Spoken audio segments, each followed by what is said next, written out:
大家好，我是小鹅，今天分享一下玉米面的新吃法。150克玉米面，用150克开水烫成颗粒状，这样口感更细腻，更好吃。打入1颗鸡蛋，加入150克面粉，搅拌成絮状，这样温度就会降下来了。放入3克酵母，搅拌均匀，用手揉成光滑的软面团。因为面团很软，容易粘手，可以稍微加一点点油，就不粘手了。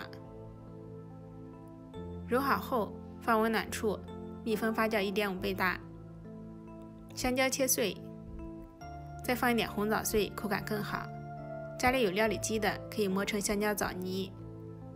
面团体积变大，手戳洞口不会回缩，扒开有丰富蜂窝组织，就发酵好了。撒点干面粉，揉搓排气。擀成长条，下18个大小均匀的剂子，剂子立起来，用拇指按一个窝窝，放入做好的香蕉枣泥，用包包子的方式进行收口，收口朝下。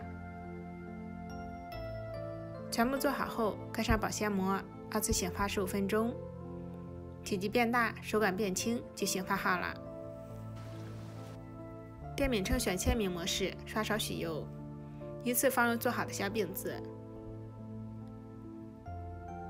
饼面也刷上1层油，可以锁住内部的水分，让饼的口感更软。盖上盖，烙4分钟，然后翻面，盖盖，再烙4分钟。